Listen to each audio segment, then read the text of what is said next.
পরিবর্তন news channel, আপনার কণ্ঠ, আপনার পছন্দ। শুভ দিন সকলকে। আজ পরিবর্তন নিউজ চ্যানেল আলোকপাত করব একটি বিশেষ বইয়ের উপর, বাঙালি হিন্দু উত্থানের সমস্যা, সংঘর্ষ ও সমাধান।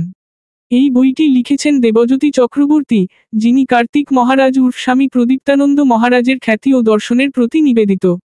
কার্তিক মহারাজ, আবার পরিচিত স্বামী প্রদীপ্তানন্দ মহারাজ, হিন্দু সমাজের গুরুরূপে অতি পরিচিত। তার দৃষ্টি আমাদের ধর্ম, সংস্কৃতি এবং ঐতিহ্যের গভীরতার দিকে। তিনি তার জীবনের মানদণ্ড তৈরির মাধ্যমে ভারতীয় হিন্দুত্বকে আলোকিত করেছেন। এই বইয়ে আলোচিত হয়েছে বাঙালি হিন্দুদের বর্তমান সমস্যা, সংঘর্ষ ও সম্ভাব্য সমাধান। বিদ্যমান বিভিন্ন মতবিরোধ এবং হিন্দুদের একতার প্রয়োজনীয়তা তুলে ধরা হয়েছে। দেবজ্যোতির গবেষণা এবং লেখার ধরন এই বিষয়ে গভীর চিন্তার সুযোগ দেয়, যেখানে হিন্দুত্ব, শাস্ত্র ও অস্ত্রের ব্যবহার বিশেষ গুরুত্ব পায়। এই বইয়ের মাধ্যমে ধ্বনি উঠল, জয় শ্রীরাম, ভারত মাতা কি জয়। হিন্দুদের সংগ্রামের ইতিহাস কিভাবে তাদের শক্তি ও ঐক্যের সংজ্ঞা প্রদানের দিকে পরিচালিত করছে, সেটাই বিশেষ আলোচ্য বিষয়। দেবজ্যোতি চক্রবর্তীর এই গ্রন্থ হিন্দু সমাজের লড়াইকে আরও সুদৃঢ় করার পথে এক নতুন সম্পাদকীয়। তাহলে দেরি করবেন না, আজই সংগ্রহ করুন বাঙালি হিন্দু উত্থানের সমস্যা, সংঘর্ষ ও সমাধান। কার্তিক মহারাজ বই বিমোচন, হিন্দু উত্থানের সংকট সময়।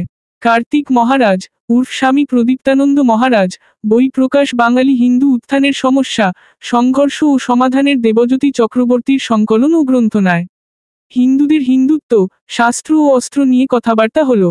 উপর আলোচনা করা হয়েছে, ধ্বনি উঠল, জয় শ্রীরাম, ভারত মাতা কি জয়। এই সময় পশ্চিমবঙ্গের হিন্দু নিরাপত্তা ও সুরক্ষার বিষয়েও সমালোচনা করা হয়। উপস্থিত ছিলেন রাজনীতিবিদ, বিশিষ্ট ব্যক্তি এবং পশ্চিমবঙ্গ বিজেপির নেতা ও বিধায়ক। কার্তিক মহারাজ উর্ফ স্বামী প্রদীপ্তানন্দ মহারাজকে পুষ্প, শাল ও ফল দিয়ে বিজেপি সমর্থন ও সমর্থক সংগঠনগুলোর পক্ষ থেকে সংবর্ধনা দেওয়া হয়। এই গুরুত্বপূর্ণ আলোচনা এবং কার্যক্রমের মাধ্যমে হিন্দু উত্থানের সংকট সমাধানের পথে এক নতুন দিগন্ত উন্মোচিত হতে পারে। শেয়ার করুন এবং আমাদের সাথে যুক্ত হন এই মহৎ যাত্রায়। ভিডিওটি দেখার জন্য ধন্যবাদ। আমাদের চ্যানেলটি সাবস্ক্রাইব করতে ভুলবেন না। আজকে সে বাঙালি এই দুরবস্থা, তার জন্য আপনারা সবাই চিন্তিত, সবাই এগিয়ে এসেছেন। আমি সন্ন্যাসী, ভারত সেবাশ্রম সংঘের বীরতম সেবক। আপনাদের চলার পথে সবার আশীর্বাদ আমার সাথে থাকবে। সেনাপতি হব, আমি একজন দীন সেবক। আমার তো নহে ধন নহে মান, জীবনের সর্বাপেক্ষা প্রিয় বস্তু করিয়া ইন্ধন। আমরা নিজে বিরজা হোম করে, যে শ্রাদ্ধ করে আমরা সন্ন্যাসী হচ্ছি। কিন্তু আমার দেশ, আমার জাতি, আজকে পশ্চিমবঙ্গ তুমি কোথা হইতে আসিয়াছ যদি প্রশ্ন করা হয়, আমি আজকে দেশের সমাজসাথী। আমরা বাঙালি, দুজন শ্রেষ্ঠ বাঙালি, তাদের জন্মদিন আমরা জানি, মৃত্যু রহস্য আজও একজন ছিলেন নেতাজি। আজকে একটি দল, যে দলটির কথা কাকুসদা বলছিলেন,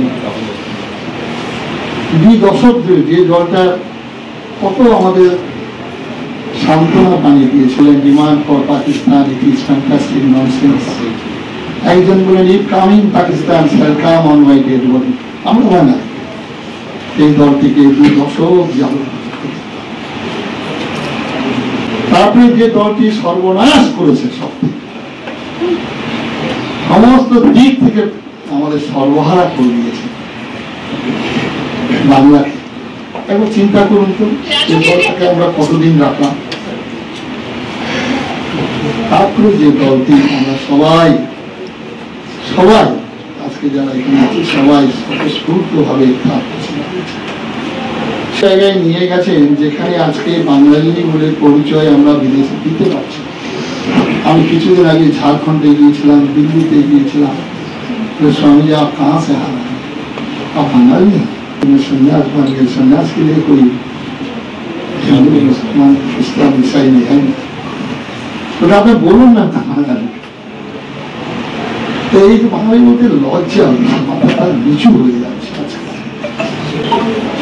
আজকে স্বামীরা আক্ষেপ করে বলছেন আজকে চাকরি শিক্ষা দপ্তরটা সমস্ত যে ঐতিহ্য এ তো দেশ প্রতিকর্ষ সকাশাৎ অগ্র জন্মন সংসং চরিত্রম শিক্ষরেণ পৃথিবীয়া সর্বমানবা। অস্ত্র এবং অস্ত্র এটাই আমাদের প্রধান কথা, শেষ কথা। অস্ত্রহীন যদি শাস্ত্র হয় তাহলে সেটা মানুষকে বাঁচাতে হবে, আবার শাস্ত্রহীন যদি অস্ত্র হয় তাহলে আরো বিপদ নিয়ে আসবে, ভয়ঙ্কর আসরিক শক্তি। সেই জন্যই বিবেকানন্দ বলছেন ভারত আবার জাগবে চৈতন্যের শক্তি লইয়া, বিনাশের শক্তি লইয়া নয়। ভারত আবার জাগবে গৈরিক বেশ সহায়। সেই জন্যে ভগবান রামচন্দ্রের জয়ধ্বনি যারা দেবেন প্রত্যেকের বাড়িতে রামচন্দ্রের পুজো করুন, কিন্তু সেই সঙ্গে সঙ্গে তীর ধনুক অবশ্যই রাখতে হবে। পাঠার জন্য গোপাল পাঠা যদি না থাকতো আজকে মিডিয়া, আজকে কলকাতা ভদ্র সমাজ।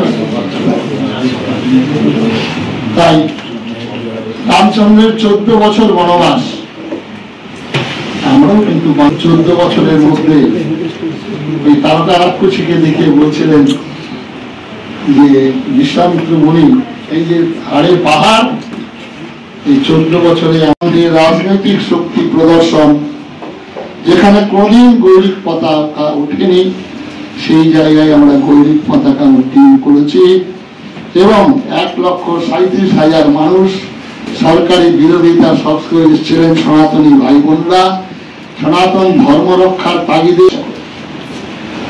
আজকে সেই আহ্বান ব্রিগেড প্যারেড গ্রাউন্ডে 7ই ডিসেম্বর 14 বছরের পূর্তি হবে, আর সেই পূর্তিতেই ঘোষণা হবে আগামী দিনে বাংলা এবং বাঙালির উত্থান সেখানেই হবে।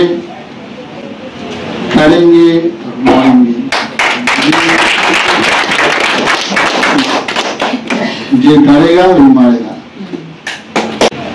আমরা হিন্দু বাঙালিরা আমরা মাংস ভাত খেয়ে পাঠার মাংস খেয়ে ঘুমোই, আর তাদের লোকে পান্তা খেয়ে ঘুগনি খেয়ে 99% ভোট করে।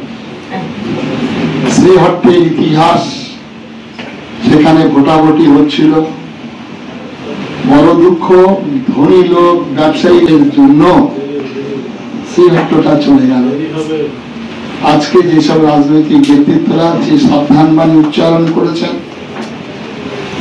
আজকে আরো সেই ভয়ঙ্কর দিনে আমরা সবাই মিডিয়া বন্ধুরা এবারে যেভাবে এগিয়ে এসছেন, এর আগে কোনো মিডিয়া বন্ধু এইভাবে এগিয়ে আসেন। পার্শ্ববর্তী বাংলাদেশের ক্ষেত্রে যে চিত্রটা তুলে ধরেছেন, আজকে পশ্চিমবঙ্গের এই দুর্দশায় আমরা এত মুখ্যমন্ত্রী দেখলাম, কিন্তু আজকে তাপসদা রাজনৈতিক ব্যক্তিত্ব বলতে গিয়েও আটকে গিয়েছে তার কণ্ঠ।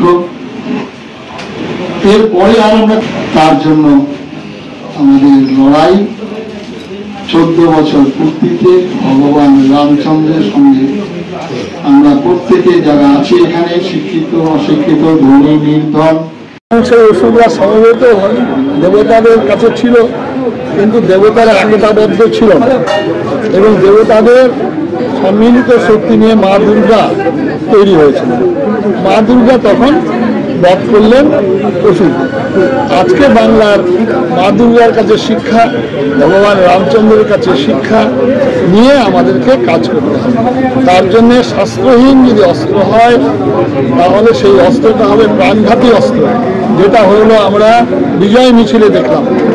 আর এর সঙ্গে যদি শাস্ত্র থাকতো তাহলে এরকম প্রাণঘাতী এরকম বিজয় মিছিলে মানুষের মৃত্যু।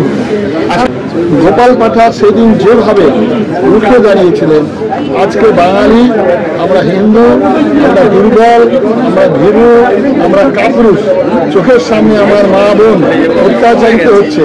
সেদিন গোপাল পাঠা বাড়ি থেকে বেরিয়ে এসেছিলেন মা বোনের ইজ্জত, মা বোনকে রক্ষা করার জন্য। সেই জন্যই বললাম গোপাল পাঠা আমাদের একজন পশ্চিমবঙ্গের এই মুহূর্তে আমাদের পাড়ায় পাড়ায় এরকম দরকার, যারা রুখে দাঁড়াবে, যারা আসরিক শক্তির বিরুদ্ধে, যারা অসভ্য, যারা বর্বর, যারা আমাদের এইভাবে মা বোনদের শ্রীকাহানি করবে, তার জন্য গোপাল প্রসাদ দরকার।